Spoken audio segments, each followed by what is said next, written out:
just like a spark that's breaking out. Can't make a stop, can't turn back now. We know that there's no room for doubt. No, we can't turn back now.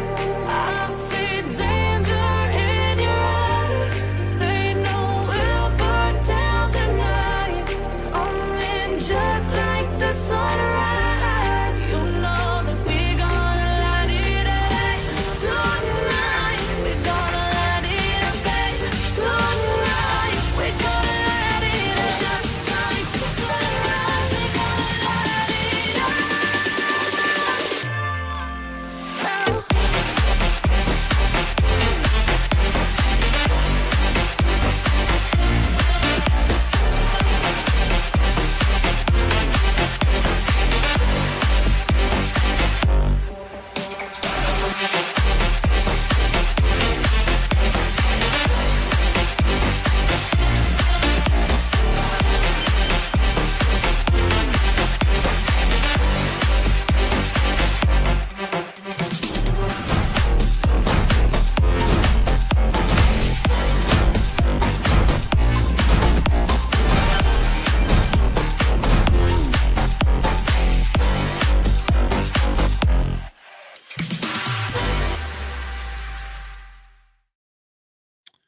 Welcome to the HVAC Guide live show where we talk about all things HVAC that no one else is talking about. My name is Josh, and we will be answering your questions live. Sometimes we are joined by other pros in the chat who might know answers to questions that I don't.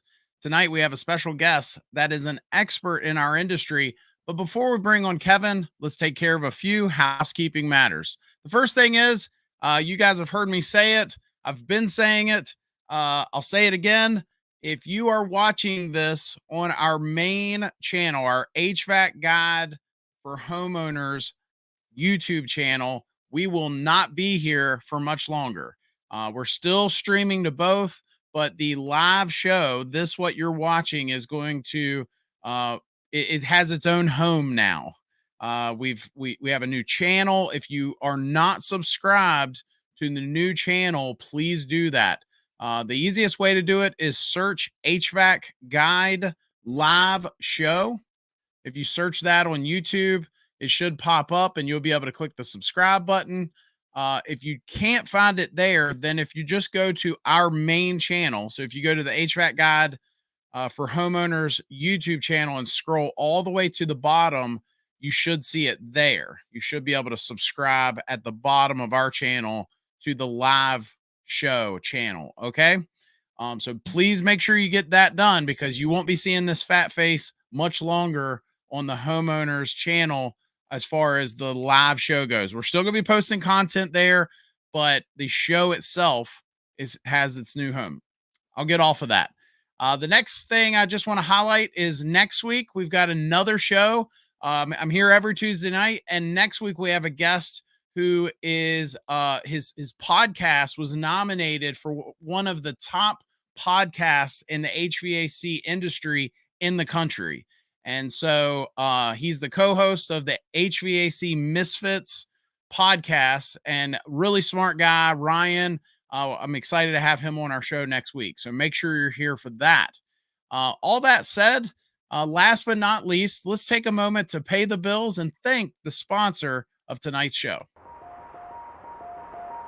Daikin Fit is so quiet, you'll definitely notice by not really noticing at all. Save space, save energy, save interruptions. Enjoy the game-changing efficiency of the Daikin Fit. It cools, dehumidifies, and heats so efficiently, it even keeps your energy bills comfortable. Daikin Fit.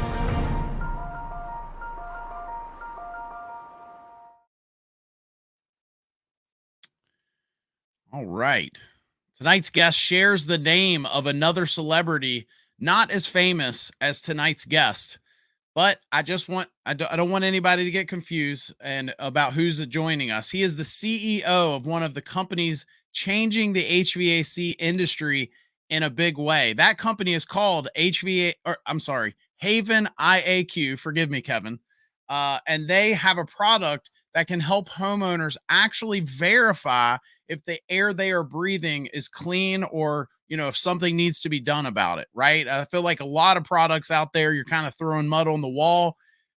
Sometimes I feel like it's almost placebo effect, right? Customers will get a better filter, for example, and they'll go, it just feels a little cleaner in here all of a sudden, And so Kevin's awesome product can verify what you're breathing and whether or not it's, maybe Kevin can fill in the blanks, and I'm probably not even saying this correctly, but it's really cool product. He's a co-inventor listed on several patents related to indoor air quality sensing, and was awarded Time Magazine and Popular Science Top Inventions of the Year awards. Most recently, he co-founded a movement called Better HVAC.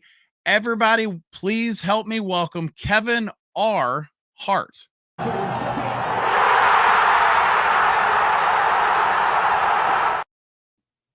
Let's go. They were Thank just you. lined up outside, Wow, man. that's really them, huh? Crazy. By the way, I say this is Kevin Hart, the Canadian, not the comedian.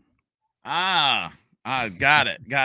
Okay. The one that's funnier. You're the funnier Kevin Hart. Exactly. Yeah. I'm the taller one. So what's going on, man? Thanks for joining us. I know you're doing all kinds of crazy things in our industry. I guess let's dive into that. If you want to talk a little bit about what all you guys do. Yeah. So Haven IAQ, first of all, if you don't know, IAQ stands for indoor air quality. So what we do fundamentally is we want to clean the air, because we have done enough research and know that sometimes the air isn't clean inside of our spaces. And so, first of all, people don't know. How do we get people to know? We believe that it's got to be tangible. So people need to actually measure and see what's in the air. And typically you can't see what's in the air, There's particles floating around me right now. There's chemicals floating around me right now. I have no idea. I'm just guessing unless I can measure it. And so what we do is we try to make it tangible by sensing particles, chemicals, other contaminants in the air. And in addition to just sensing, we eventually want to do something about it. We want to have solutions. We want to activate the right things to make sure those contaminants aren't affecting our health. That's really what I've been passionate about for the past decade.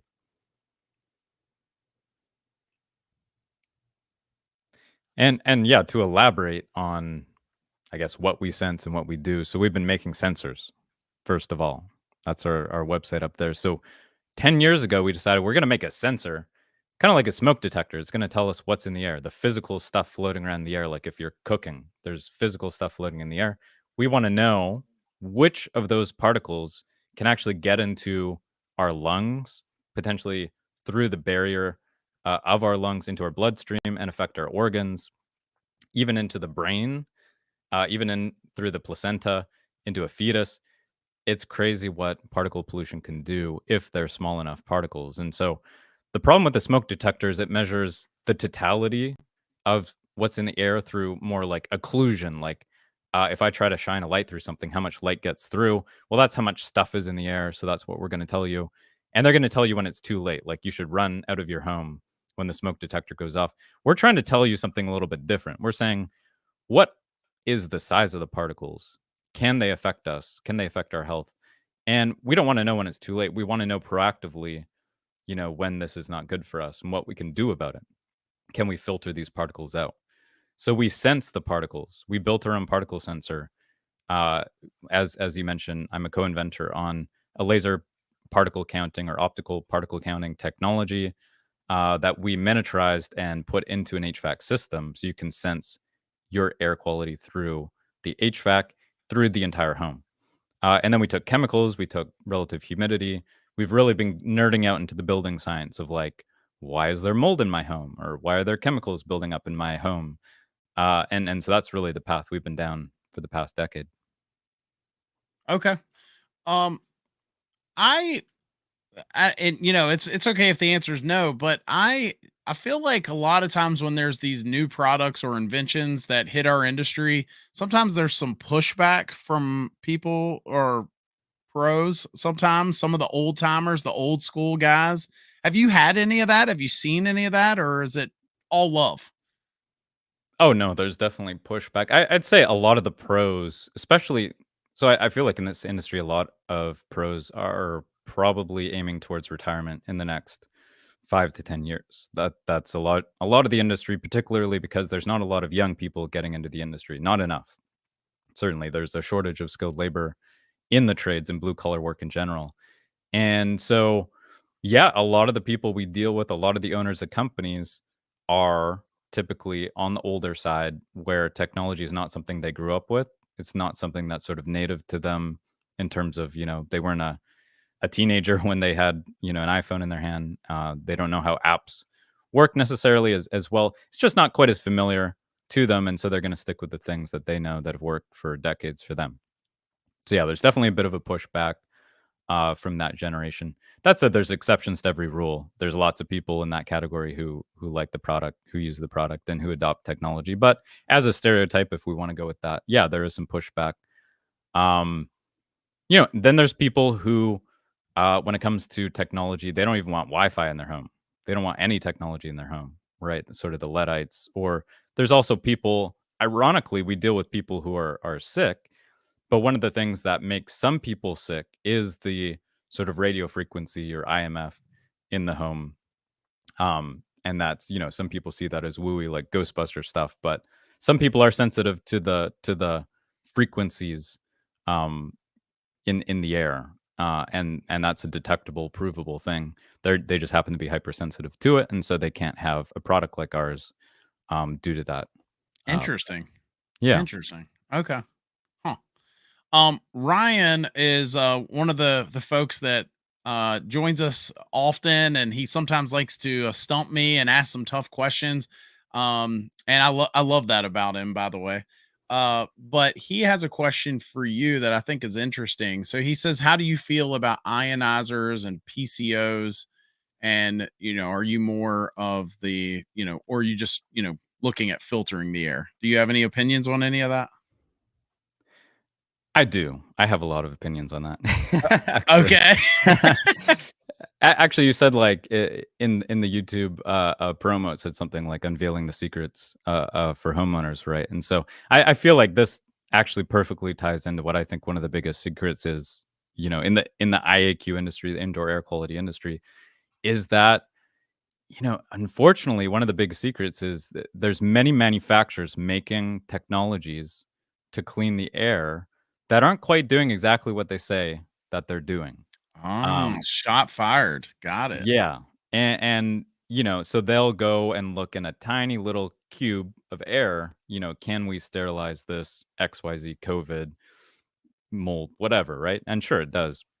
But at the scale of a home, it doesn't quite work the same. And some of the claims aren't as credible as we'd like them to be in practice. Um, and so, I've really boiled down into like, I have a philosophy. I've built the mindset around like, what do we want to clean the air versus what do we not want to clean the air? And it's a broad sweeping statement, and it doesn't make me a lot of friends. It's a little bit contrarian and controversial to some extent, but I think a lot of the companies who are pushing and promoting certain products are obviously trying to sell their products.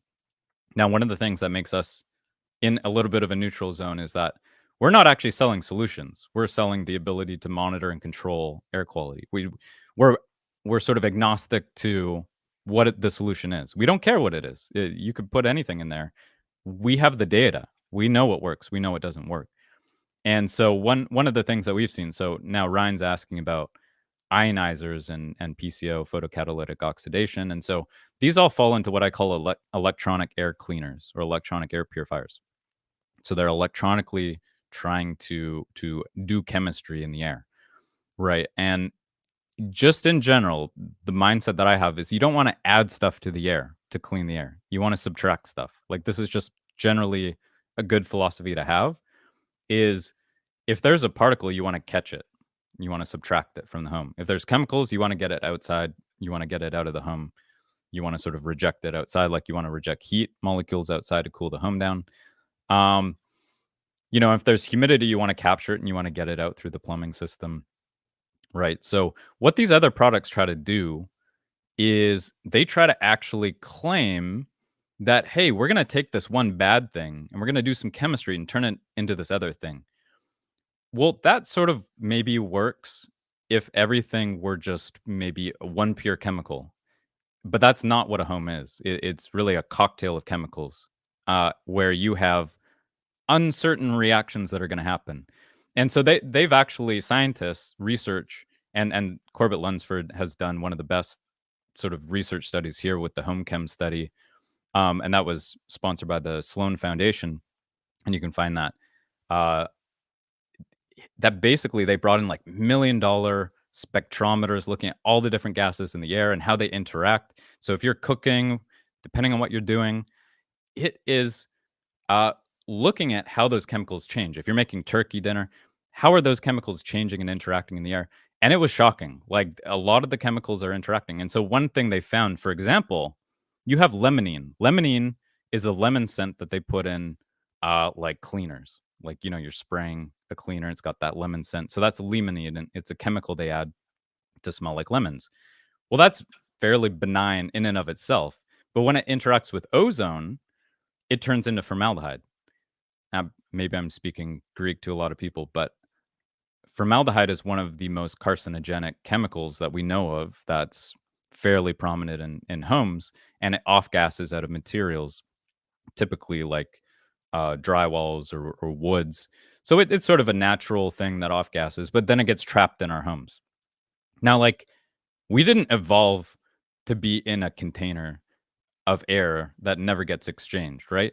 But we're increasingly moving towards that. Why? Because energy efficiency. We want to trap the heating, we want to trap the cooling, we want to make it energy efficient, and we don't want to take that hot, humid air from outside. We don't want that coming through the walls and making mold inside of our walls, condensing on cold surfaces, right? So it makes sense to try to trap all the air inside of our homes. I'm not speaking bad against that, but I am saying one of the consequences of doing this, of trapping the air in our homes, is the chemicals that are off-gassing out of the materials in our homes. It's building up to concentrations that we shouldn't be breathing.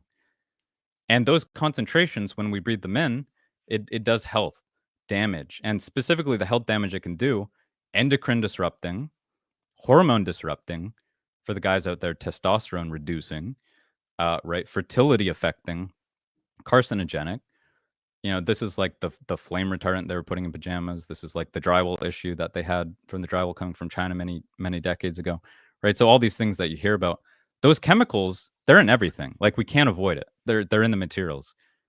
By the way, you might want to ask, like, how do they get in the materials? Why isn't this regulated? Well, the FDA has looked at like maybe 500 chemicals, and out of those 500, they've banned like less than 30 of them, including BPA out of plastics. Okay, great. Well, there's 50,000 chemicals in circulation in commerce. So we've only tested like a very small percentage of the total chemicals that are in commerce. So we don't know. We don't know what's in the materials of the things we're buying. I know I sound like I'm fear mongering, but I mean, seriously, that you can read books about this. I can share the resources with you. You're gonna have to trust me on this. But so there's a lot of chemicals. There's a cocktail of chemicals in the air. I swear I'm gonna get back to Ryan's question. But there's this cocktail of chemicals in the air, and ozone is like an accelerant. So ozone is like accelerating all the reactions between the different chemicals. It's like the thing you don't want in the air. It's really not good. In terms of like, it is going to react with a lot of different things and create even worse chemicals for you. So a lot of these things like photocatalytic oxidation, PCO, where you're shining UV light onto titanium dioxide, there's different hydroxyl radicals. A lot of the chemical interactions that they're aiming for, unfortunately, do sort of like secondary or tertiary chemistry where you didn't expect that to happen, but it does, and it's not good for you. And so there's now a code called UL2998, and it's a standard that UV lights have to comply to, saying that they don't produce ozone. And they still produce a little bit of ozone. Like, these things, they fundamentally will produce some ozone because of the technology and how it works, but they're trying to get it down to zero. And so just in terms of, some people think ozone is okay to breathe. They think it's naturally occurring in the atmosphere. We can talk about that as well. But at the concentrations and trapped inside of homes and the secondary chemistry, we don't want that in our homes. Is generally there's multi-hour podcast series that go into the very detailed science on this. And I don't want to force anyone to have to go through what I've gone through, but yeah, please don't add stuff to the air. Please don't do chemistry in your home. And please, pros out there, don't do chemistry in your customers' homes and then walk away. And if you can hear that, my ERV just turned on to ventilate some of the CO2 I'm breathing out. Nice. Arch asks, does your product oh wait, that's not the question that I had. We were trying to where did his question go? There it is. Does your system filter out plastic? Your product doesn't affect the air at all, it just monitors it, correct? Yeah. So we monitor what's in the air. We monitor particles in the air, and then when we detect them, we want to filter them. And if we can't filter them, that's sort of like an insight. Like, hey, by the way, you have a lot of stuff in your air that's not ever being filtered out. We can see it's just sort of recirculating around and around. Maybe your filter's not up to the quality, the MERV rating to capture all the particles that are in your home, right? Maybe the MERV rating should, go from an 8 to an 11 or 8 to a 13, whatever. And but this guy Arch, he brings up an interesting question about plastic. So this is like I've really gone deep in this topic recently. So microplastics, super interesting. Like the amount of plastic that we consume is really concerning. Obviously, when you start to look at this, like everything's made of plastic now. It's crazy. Like your water bottles, plastic. Your food containers you're storing your food in are plastic. Even the raw meat, everything you buy from the grocery stores in plastic, right? The clothes you're wearing are now polyester, nylon, they're plastic. So basically everything's plastic now. Everything we touch, the keyboard I'm touching, the mouse I'm touching, like my chair, everything's plastic. We're constantly touching plastic. And that plastic does get inside of us, either through the food, the water, or just through our skin. But interestingly, I found this out. We're actually breathing those microplastics in as well. And that's something I didn't know until fairly recently. But like, if you have clothes and you put those clothes in the dryer, it sort of like releases some plastics that then get in the air, and we're breathing. And there's just generally plastics in the air, and the plastic just sort of degrades over time. And so we're breathing in some level of microplastics. Maybe they settle to the floor, and then we're walking on the carpet, and they rise up into the air, and then we're breathing them in. But yeah, it turns out we're breathing in microplastics. Now, microplastics could definitely be detectable through our sensor. We're sensing the physical stuff in the air. And so, yeah, some portion of just the general stuff in the air are microplastics, and they're made of chemicals. And so just like particles in general are going to do damage, but particles that are also carried with plastic or with chemicals or with the COVID virus or with some other flu or sickness, I mean, that's probably not going to be good. Probably better if you eliminate those things. Ryan also asks, have y'all looked at radon monitoring at all? Is that something that you may incorporate at some point? Yeah, actually, I have one right here. It's called the EcoSense. So EcoSense makes this device. The device is called the EcoCube.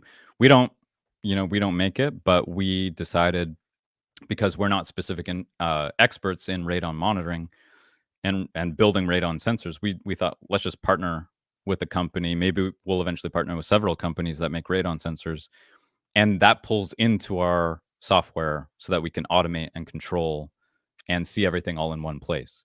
Radon's great, but they're missing particles and chemicals and everything else, and then they can't control or automate solutions. So we thought it'd be a perfect addition to the sort of ecosystem that we're building out, where you can fully have an automated, healthy home. Because I don't think that it's healthy to be anxious about all this stuff either. And I don't think it's healthy to think about and have to flip dials and control things all the time either. Like, let's just live life, is my theory. And a lot of people, so in the air quality industry, a lot of people are like, we have to stop having pets because pets are bad for air quality, right? They release pet dander and this and that. And we need to stop cooking because cooking's bad for air quality. And we need, here's this list of stuff we should stop doing. All the sources of pollution, like, okay, like before you know it, there's nothing in our homes, right? It's going to be pretty sad life. So my theory is like, we should be able to detect and then remediate the stuff happening. Like if we're cooking, something should turn on automatically and just handle those particulates, just filter it out, just ventilate out the chemicals when they start building up. That's the sort of future that we want to live in. And so radon. And sorry, I'm just like rambling, Joshua. If you No, get you're a word good. in, This feel is free. great. I'm like, I should have a notepad out. You're a plethora of information. Yeah, so radon's super interesting because it's the number one cause of lung cancer in people who don't smoke. And so certain homes are built on a foundation of, some earth, like a rock bed of foundation, where that radon, and it's like, I'm gonna butcher this, but there's like radioactive material like uranium, and it breaks down into these small particles, and radon is like when it breaks down and then it gets into the air, and usually that would just sort of dilute into the atmosphere, like it wouldn't be meaningful, right? But when your home is built on a foundation where there's like a slightly larger amount of radon than normal, that radon just kind of gets sucked up into your basement, and it's a little bit heavy, so it kind of sits in your basement and then maybe gets recirculated around. But the radon can just sit in your home, and so people with high radon in their home, they can get very sick. They typically get lung cancer.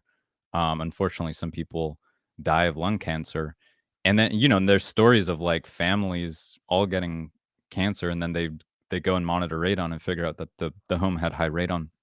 So now, like when they build homes, they build in a radon mitigation system. But funnily enough, like they don't connect it together. They're like, go sense radon, and then if you have high radon, then we'll connect it together and we'll put the fan in. Basically, what the fan does is it depressurizes the foundation of the home. So it sucks up the radon from the foundation and shoots it up above the home. And so that gets rid of the radon. So it's not in your home and it's out into the atmosphere where it should be. But super important. Like I know people who are affected by radon, or who, imagine you have a family and you're living in a home and you're going to live in that home for the next few decades and it has radon. Like just go get your radon tested. Like it's not really expensive. I think this device was like $150 or something, but just go get your radon checked. That could save a life, could save your family's life. So it's my little plug for radon. Yeah. Radon has been a hot topic. It just randomly came up one night on one of our live shows, and we had a mitigation expert on our show a couple weeks ago. It's been a hot topic all of a sudden. And I admittedly know very little. I live in an area where it's not a very big concern, and it's just not something that I've ever really looked at. But apparently there's some areas where it's a very big concern, and definitely a hot topic. So I appreciate you sharing that. Yeah, and by the way, just quickly on Sure. radon, it does change. So, like a lot of people get a single test. If you monitor, like this is a continuous monitor, so it is going to sense not just like one sample. Like some people do like a 1 week test and then that's it. It's good to have a continuous monitor because shockingly, like depending on the season of the year, if not other changes to your home, like opening and closing windows or diurnal cycles, like day and night cycles or weekday cycles, it does change. And so it definitely is better to have a continuous picture. Maybe you don't have to do that. I don't know if it could dramatically change year over year, but I definitely want to get like a seasonal snapshot, because my radon was pretty good in the summer because like in my climate zone, we just open our windows. I'm in Vancouver, Canada. We don't have like crazy humidity or crazy heat. It's fairly moderate. So, summer's like 70 to 85 degrees max. We just open our windows most of the time. So I saw radon just plummet through. You lucky fella. Yeah, well, it's lucky and unlucky because it gave me a totally wrong picture of the rest of the world in terms of. Oh no, yeah. I was just saying Yeah. that because I grew up in an area where we would open the windows a lot, and where I live now, we never open the windows. I mean, I'm not saying never, but it's rare. It's usually hot or cold here. So, Yeah, and by the way, I see I one of the guys in the chat, HVAC TV. I think that's Tony. I've Yeah, seen Tony on he was on a podcast like Bill Spone's podcast or something, but cool Tony guy. is one of a kind. He's one of the nicest people. He was on our show too. Nice. And I think I was on his. And so yeah, he's a really cool guy. Yeah. More in the Um, commercial world though, so I know those stinking commercial guys. Ugh, yuck. Um, just real quick, one of the questions that you probably don't care much about, Kevin, is Richard was just basically asking, should he get a whole system if somebody's trying to sell him just the one part? And I think the answer to that question is usually yes. You want to replace it all and have an AHRI match to meet certain standards and warranties and all that good stuff and operation. But there are exceptions to that rule. So I would defer to your local pro on that, and we'll just get off of that. The answer is depends. Uh, so yeah, I'm uh, not a expert on that question, unfortunately. are you into soccer or what other countries call football? Although it's not football. Football is what we call football. But anyway, are you into soccer at all? You know what? I love soccer. I grew up playing soccer, but for some reason I could never watch it. I don't like and I have been to some big games. I went to Barcelona and watched Camp Nou play. Um, really cool experience, but for some reason I'm not a sports watcher. In any sport really, even hockey. I just can't sit in front of a TV. There's just I'll go You're out and one of I'll those. yeah, I like being outside cycling or I don't know, doing something. I just not a sports watcher, unfortunately. Got it. Got Gets it. me in some trouble He said because that Canada's laying it on Argentina tonight. So nice, that's what I was nice, saying. nice. Let's see. So if a homeowner sees this and they say, "Man, I love Kevin's product. I really want to get that in my home."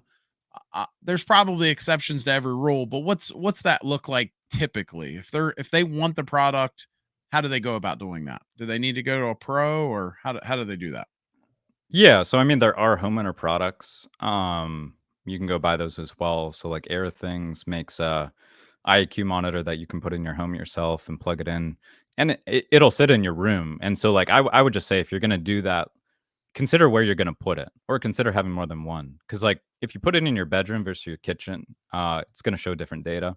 It's gonna give you different information, and so you probably want to know more holistically. And especially like if you have different floors in your home, or if your home is covered by more than one HVAC system, I mean, just consider that you either need to move that around or you need to have more than one, is what I would say.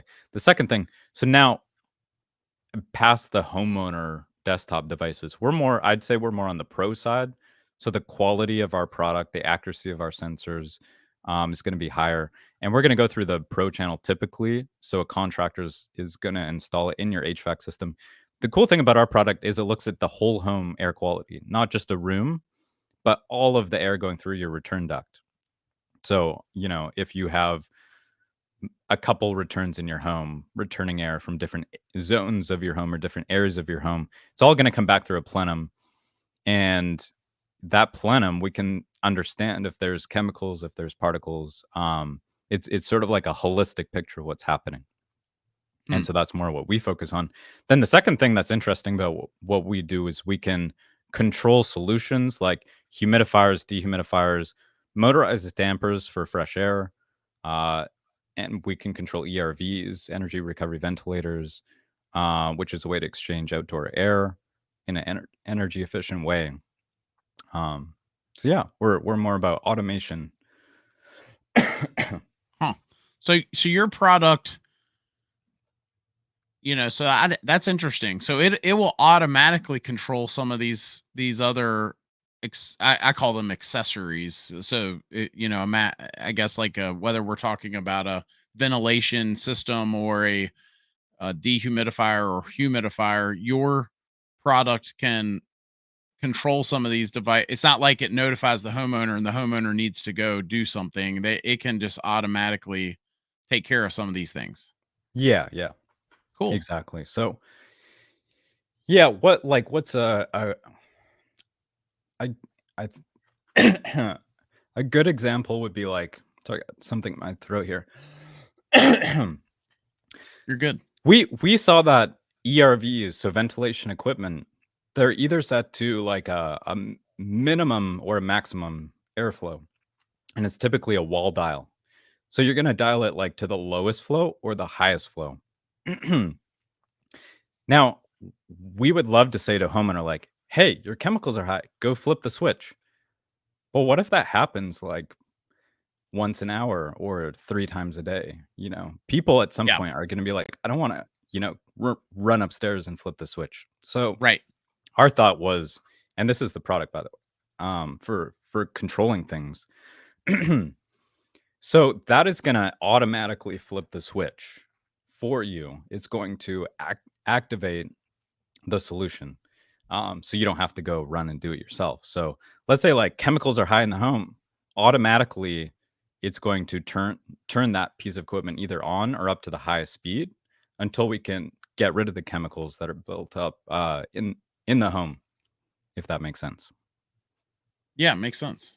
I think it's really cool that it just, it's almost like a set it and forget it kind of thing. Set it up and it's going to take care of your air. I did not know that. I thought it was just in monitors. It would alert you, almost like a third party device would, right? So if you did buy one of those things, those monitors you can see get on Amazon, for example, and it says, "Hey, your particulates are high. You need to you need to circulate some air and filter that air," kind of deal. But your product Yeah, does more than that, which is really cool. it does. It does. And we've gotten into like, I would say some more complicated use cases. And maybe this one would hit close to home. I think you're in North Carolina, if I remember correctly. Um, Close. I'm in Virginia, but that's okay. okay, okay. I won't hold it So against you. Tony's in North Carolina. Ugh. ooh. Okay, so a whole home dehumidifier is typically a great solution, right? Um, but there is an ability to add ventilation to a dehumidifier. It's called a ventilating dehumidifier. But you don't necessarily want that fresh air all the time. You might want to control when that fresh air comes in through a damper. So our controller can control a motorized damper, open, close, depending on when that need for fresh air happens. And then that fresh air is going to go through the dehumidifier and then mix into the rest of the heating and cooling system, the central system, the ductwork, to be distributed throughout the home. And so that is a specific use case where there really was nothing else on the market that could modulate exactly when that ventilation should happen and then therefore open the damper. Great. Now, another interesting thing we can do on top of that is say, well, we don't want to activate the compressor of the dehumidifier just because I want fresh air, right? But I could just call for the fan on the dehumidifier, open up the motorized damper. Now I basically have a powered ventilator. So I've turned my whole home dehumidifier into a powered ventilator that can give me fresh air. And then some of these dehumidifiers have pretty good filters. They have MERV 13 filters, at least the Santa Fe units. I think the April Air, maybe not quite a MERV 13, but they have filters. So they're helping with all three, what we consider to be the pillars of indoor air quality, which is your humidity control, filtration, and ventilation. It can do all three. So that's a pretty cool product. But controlling it to do all three of those things in a sort of efficient way, that was a very niche use case that nobody else was covering. But we can specifically activate it for those use cases. Interesting. I sent you a little message in the private chat. If you could peek at that, I just want to make sure before I step on any toes that it's okay to say certain things. That said, if you had a customer, or if you had your own mother, let's just say that, and she said, "Kevin, I want your product. I want to put that in my home, but what else should I add to my home?" Right? I'm not saying we need to pick any fights with any particular products, but what would you say to mom? Put these products in your home. in addition to my product to get the best air possible? What's the Swiss Army knife here, if you will? Yeah, yeah. Well, we try not to be too brand driven. To be frank, like if you have a good filter and it's meeting the MERV rating and you're changing it on time, I don't care what brand, of filter that is, personally. We do see what's popular, and what seems to work. And so like definitely there's brands like April Air that seem to make pretty good solutions that cover the whole gamut of filtration, ventilation, and humidity control. I would say to people like have those three things or consider I call them the consider big three. That's the yeah. I call those the big three. There's some other cool products out there. I actually do. Only because I've seen what UV lights can do. I know you touched on that and how maybe some of the products aren't necessarily, but I've had some evaporator coils that we put ultraviolet technology UV lights on there and saw the before and after. But aside from that, I call those the big three, right? Humidity control, ventilation, and filtration, right? Yeah, yeah. So like let's address UV quickly. There's nothing wrong with UV, right? Except some people claim that UV is going to kill everything, through the air and, cure cancer. So the concept that And the concept that UV is going to kill stuff in the air, like, a particle is floating through the air at, I don't know, 5 meters per second, or hundreds of feet per minute, so it's going fast. Like if you imagine, like it's probably faster than you can run. So this air is moving fast, and this little UV light, which is powered out of like your usual outlet, is just gonna like zap everything and kill everything and clean the air 100%. Like everything's dead. There's no chemicals. There's no particles left. Like it's definitely an overblown claim that a lot of people claim. They claim this like on the fly killing UV light. Now, to be fair, like where they got that was from the hospital sort of market industry, where they would have super high power UV in long laminar return ducts or supply ducts that would be like many, many, many tens of feet, where they could stack multiple of these UV lights. So the exposure to UV, like what matters is the power of the UV bulb cumulatively that it's encountering through its travel. And the air is moving really slow in those big ducts, right? So you've got very slow moving air across very high power UV, and you can start to kill stuff, right? But where UV is most applicable in residential, in my opinion, is whatever's line of sight, it's going to kill. So if you've got like mold growing on the coil and you can shine that UV right on that spot, it's probably going to kill that, which is probably a good thing, right? So I do think there's a time and a place for UV. Now that said, like I would challenge that if there's budget for it, why is that mold growing on the coil? Yeah. Okay, so we've got water, but like we need something else to create mold. We need some sort of food source. So there's some contaminant getting on the coil, right? And that contaminant's probably the stuff in the air, like the particles that are flying and landing on that coil, and then it's getting wet, and then it's sitting there, and it's turning it into mold. So my question would be like, how good is your filter? And then is the filter properly gasketed, and is the ductwork relatively sealed between the filter and the coil? And if you can say yes to all of those things, I highly doubt you have a lot of mold on your coil. But that is a little higher budget than just throwing a UV bulb and calling it a day. But that would be like an example of where UV is a good way to solve a problem, but it's maybe not 100% the root cause of the problem. Yeah.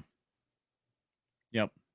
I my biggest story so when I first started my heating and air business, the guy I learned under years ago would always say that they're snake oil. He's like, they don't do what they claim they do, all that stuff. He wouldn't sell them. He didn't believe in them, right? He was that old school thinking.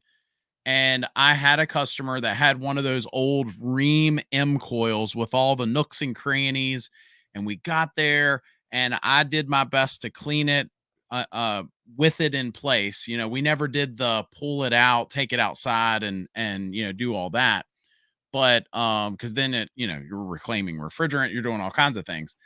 And so anyway, I sold my first ever UV light to this guy, and we went back 6 months later to do his PM, and the coil. I mean, I was floored. Like I was like, I remember going through the house, Mr. Cohen, come look at this coil. It's shiny as a nickel, and it changed my whole philosophy on those. Ryan has another one for you. He wants to know if your product will work with non-communicating systems and or communicating systems. Yeah. So listen, the monitor. So this is, if you can see it here, this is the monitor product. So that is collecting data, and that data could be collected on any system, communicating or non-communicating. It doesn't matter, right? It can be installed. It just has to be forced air, central air, right? We can't install that in a ductless or something that's not really moving the air through ductwork. So the monitor can work with any system. The controller, so it does have to work with the 24-volt system if you got a communicating system. Now the answer is also it depends. I have found that some communicating systems do have a way to activate the 24-volt controls. So if you open up your HVAC, your furnace, and you get to the control board, and you will see like these terminals that say like G and R and C and W and Y, and it's the same stuff you'd see up on the thermostat. You can connect it to like the G and the R, and that will turn the fan on without the heating, without the cooling. It'll just turn the fan on. And we like to control that relay because it's going to move the air through our product, and it's going to circulate the air through the filter. It's going to make sure the home's not stagnant. We don't want sick building syndrome is when the air is just stagnant for long periods of time, right? So we want to circulate. We want to dilute the chemicals. The chemicals might be coming from one room, but if you can dilute them through the whole home, then on average, you're breathing better air. And so there's a lot of things we want to do controlling the fan of the air handler. And we can't do that on some communicating systems. And in those cases, like in the case where we do some work with big OEM HVAC manufacturers and thermostat manufacturers, we try to create an API, a software connection where we can still work with those products. We have a if this then that. And so like Lennox iComfort and other Ecobee, other thermostats are on the IFTTT, so you can still connect those things together. But yeah, we're trying to work with both, but unfortunately you're gonna encounter some communicating systems where we just can't talk to the control board. So you guys, I know we were messaging back and forth, and there's certain things we can and can't say on this front, but you guys, I think it's safe to say you work with multiple manufacturers of HVAC products and their air monitoring abilities with their communicating systems. Is that okay to say? Yeah, okay. We do. Yep. Wink, Yes. Well, let's take a moment, man. We've been flying through this show. We're almost we're getting into the wee minutes. I've been saying we a lot. I did a video the other day where I said we're in the wee hours, and my wife was making fun of me. So better than saying me a lot. That'd be very self-centered. So we're in the wee minutes. We're going to be getting towards the end of our show very, very soon, and I wanted to do a segment that I like to do called Goofy Inventions. So we're going to do that now.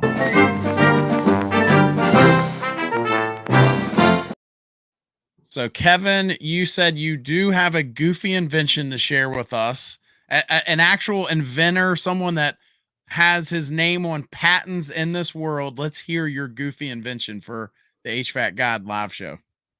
Okay. So hear me out. It's simple, but it's powerful. Bed suspenders. Okay, so I'll elaborate. Okay. Please do. Yeah. Okay. So I got really into like, how do you sleep better? I wear this ring that like tracks how well I sleep and looks at body temperature and deep sleep and REM sleep and all this stuff. So I've tried a lot of wacky stuff, how to sleep better.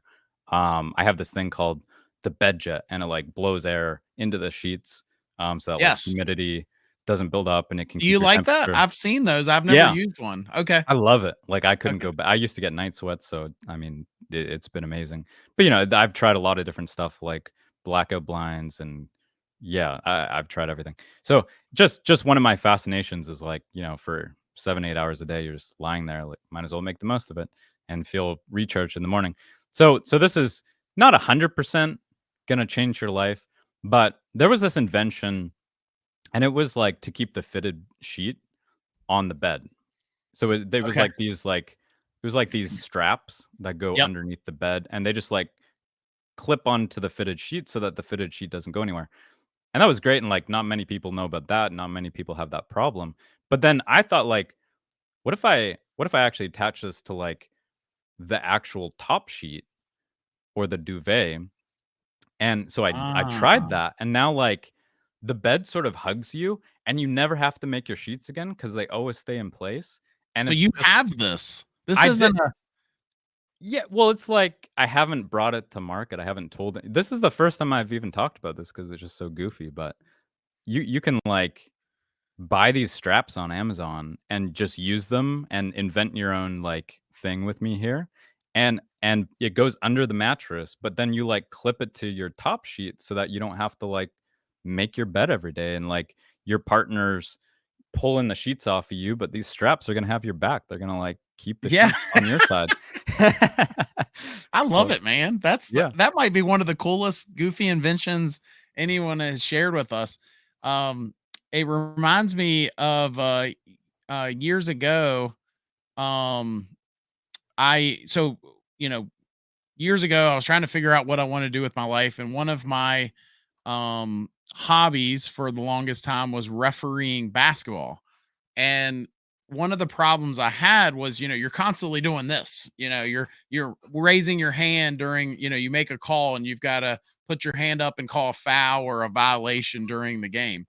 And I was constantly doing that. And every time I would, my shirt would come untucked. And so they make these straps that go through your pants. They're like suspenders. They connect to your socks. So every time you do this, your socks pull up, but then when you drop your arms back down, your socks then pull your shirt back into your pants and it stays Well, tucked. yeah, And that's similar. yeah, so that as you were telling that story, that's the first thing that came to mind. But no, I that love it. might be one of the best goofy inventions we've heard. Well, thanks. That's Were what you I'm here gonna for. say something else? No, no. I just said I Oh, love it. okay. Um, let's uh let's do this. So let's see, I'm looking at our time. So we got a time for a couple more questions. If you guys have any questions for Kevin, feel free to drop that in there. What's the biggest misconception or mistake you see folks making on the indoor air quality front or with your product specifically, maybe? Yeah. Biggest misconception. Hmm. I feel like we probably touched on just like everyone wants to talk about the additive stuff, the electronic air cleaners, all that technology. You don't need it. I call them I liken it to supplements. Like in the fitness industry. It's like, okay, we know what we need to do, right? We know we need to eat right, we need to exercise, we need to hydrate. Like we know those are the things that are going to keep us healthy. But what do we want to do? We want to like go buy creatine and vitamins and all sorts of wacky stuff that promise that we're gonna do more strength or lose more weight or whatever. But like at the end of the day, if you like I'm in the cycling world and people always want to spend thousands of dollars to get less weight on their bike, like go from a aluminum frame to a carbon frame. And it's like you look at the person, you're like, you could probably shed, a few pounds for a lot less than that and probably save money without spending thousands and thousands on this carbon frame. And so I think it just do the work, and the work is the fundamental thing. Is it's the pillars in the fitness world, and I think it's the same in the IQ world. It's ventilation, filtration, and humidity control, and all the other stuff. Maybe they help. Maybe there's a benefit for them in some use cases when installed by a professional who really cares about this topic and has done some research. Um, but cover the fundamentals first. Don't like ignore the fundamentals and just go straight to the supplements. Yeah. Source control. That's another one we didn't touch on, right? I mean, if you have an issue, find out you kind of mentioned it when you said mold on your coil. Why is the mold there?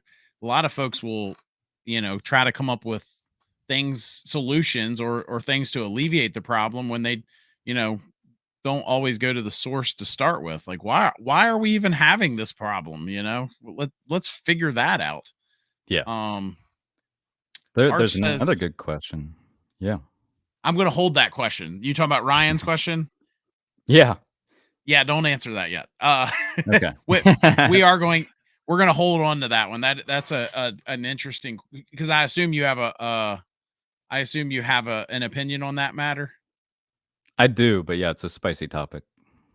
Okay, perfect. That's perfect. So we've got a spicy topic question that we're going to land the plane, if you will, with this show in just a moment. That said, we've talked about it before on our show. We end our show almost every week the same way, and that is we share all kinds of stories about some of the bad apples, right?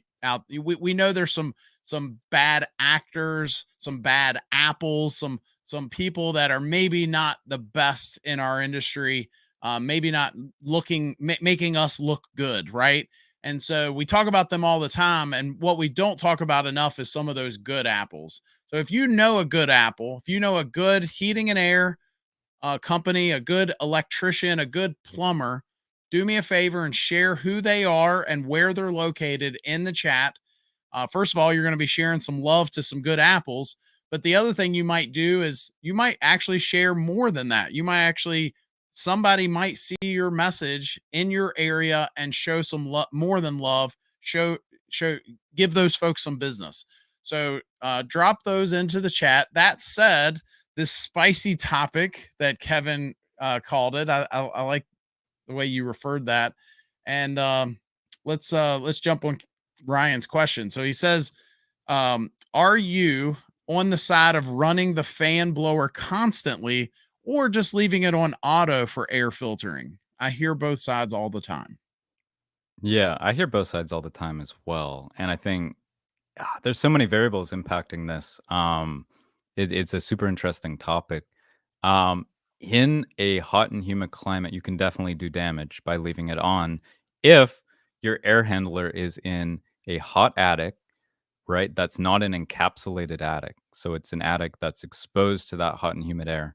And the ductwork has duct leakage, meaning that you could potentially be pulling in some of that hot and humid air into your ductwork while the system is under pressure, which it would be while the fan is on.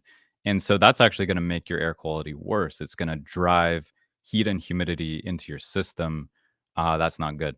Now, there is sort of a movement of homes encapsulating their attic. So the attic basically becomes a conditioned space like the rest of the home. Um, there's also a movement of people who are doing really good air sealing of ductwork using AeroSeal or lots of mastic or other means, but they're even measuring the air leakage of the ductwork using duct blasters and other technologies. Um, and so I do think in an ideal world, you could run the fan constantly and you would then filter a lot of air. You'd get the particles out, you'd dilute and circulate the air. Like, it would be a great tool for the indoor air quality of your home to be able to circulate the air. But unfortunately, due to how the HVAC is set up and how it's installed, in the majority of cases, it's probably not a good idea to leave it on. And I hate to say that because I'm in the IAQ industry, and that's one of our greatest tools is to be able to move the air. So that's kind of the quick answer to that question. I will I've say seen that. with our, I'll just say real quick, with our product, we're gonna sense when the best time is to activate the fan. Because there's a lot of stuff in the air, and that's typically fairly short. Could be like 30 minutes or something. I was just cooking, and bam, it turns on for 30 minutes. So yeah, you might not be getting the best there because it's a bit hot and humid outside, but at least you've limited that to the 30 minutes where you needed it. And by the way, there's this totally separate topic rabbit hole here where you go down into like, are you re-evaporating the moisture off of the evaporator coil, and it's a whole rabbit hole that you can go down. Yeah, I've actually seen that. That's what I was just about to say is I've seen homes with the extended fan run time or just the fan left on all the time. And the evaporator coil does its job. It removes some humidity and then it literally the humidity go back up when the outdoor unit turns off. Now you could argue, well, it's going back up partly because the system's not running at that very moment, but I don't think it's going to affect it that much. I think you could genuinely make an argument that especially if, those systems that maybe it's not pitched quite as well and it's not draining out as good as it could. And all the other arguments that are out there with static pressures on the ductwork so it doesn't drain very well and all these different things, right? This Anyway. is a very complicated, topic. It's a complicated industry. I think homeowners maybe like me as sort of like somebody outside of the industry getting in the industry, like, wow, you need like an engineering degree. You need the amount of complexity in this industry is incredible. And IAQ just amplifies that complexity because you're sitting on top of the HVAC. And so like I have a lot of empathy for the fact that like not everybody signed up for that level of like complexity and sophistication. Not everyone's sitting there with an engineering degree with their trade ticket doing HVAC work and expecting to have to consider all these trade-offs. Some of the people in the building science world or the home performance world, they're like really diving into research papers and conducting experiments and like, well, how much water evaporates off the coil? And is it meaningful? And well, what's the CFM per ton? And could we improve the airflow or tune the airflow, slow the airflow down to get more dehumidification? Like, is the system oversized? Is it a 5-ton unit when it should have been a 3-ton unit, right? So all these things are going to drive like, okay, I have a lot of latent capacity to take out this humidity and I want better air quality. So, God damn it, I'm going to get better air quality and I'll re-evaporate a little bit of moisture, but overall I can easily dehumidify again. It's not like you undo all of your work if you a lot of it still came down, dripped into the drain pan and came out the plumbing. So it's not like you lost everything. You just lost what was physically sitting on the coil at the time. And the science of that is super interesting. Like the coil's cold and water condenses on it. But then like when the system, refrigeration stops flowing and that coil starts warming up, the water doesn't want to sit on that. It's not attracted to that cold surface anymore. And then the only other ingredient you need, like a hair dryer, you got heat and you got air movement. When you flow air across that and it doesn't want to sit on that coil anymore because it's not cold, there's no attraction anymore. You blow that water off. So it's not going to drip down necessarily. It may over time, but now if you're flowing air across, it's going to re-evaporate into the air, right? So that's just the water that was sitting on the coil at the time when the system shut off. But all the previous water did drain down. And it takes about 14 minutes, the studies show, for the coil to get cold enough when you have a call for air conditioning to start really effectively dehumidifying. And so when you have an oversized system that's short cycling, you never get to that sort of 14, 15 mark. So you're not getting good dehumidification. So anyways, there's like rabbit holes you can go down. No, I actually appreciate you saying that because I get comments on our channel sometimes and I usually just ignore them, but I'll get homeowners, especially the ones that argue for the DIY side of things. And that's fine if that's how they feel. Um, and I'm not saying there aren't things that a homeowner can't do themselves. I've never said that, right? At the same time, when I get these comments like, oh, it's not as complicated as y'all act like it is. And I'm like, I've been doing this for 2 decades and I know I don't know everything. Like I have so much to learn. I was just actually that's why I was laughing. I messaged Tony earlier in the show because he and I had a conversation today about a whole nother rabbit hole when it concerns constant CFM motors and all that fun stuff. So it's just, I think it's a little ignorant to say, oh, your industry is not that complicated. I'm like, okay, what's latent capacity? Of a thing you just threw out there nonchalantly. What's latent capacity without Googling it, Mr. Homeowner, And anyway, I'm getting on my high horse now, but I think it is a very complicated industry and there are some ins and outs and there are times when you can argue both sides of things, especially with indoor air quality, Yeah. Well, People like simplicity, right?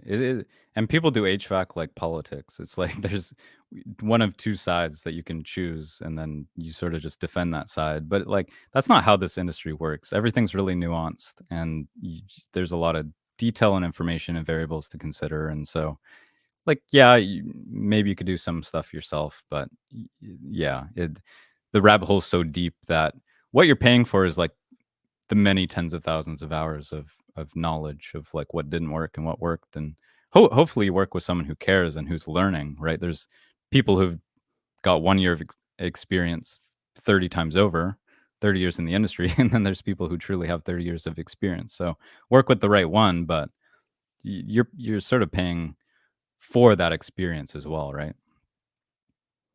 Yep. Good point. Any parting words? We're going to wrap up in just a moment. Anything else you want to just kind of make sure you get covered before we wrap up? The only thing is our website is haveniaq.com. That's where you can find us. I like it. Good enough. Again, for those of you that are still here, thanks for joining us. I'll be back next Tuesday night at 8:30 p.m. Eastern, 5:30 p.m. Pacific. We'll have a guest, Ryan Hughes, one of the top podcasters in the HVAC industry, really smart guy. Is going to be joining us. And again, if you're not subscribed to the new channel where we're moving the live show to, make sure you get subscribed to the HVAC Guide live show YouTube channel, or you won't see this fat face much longer.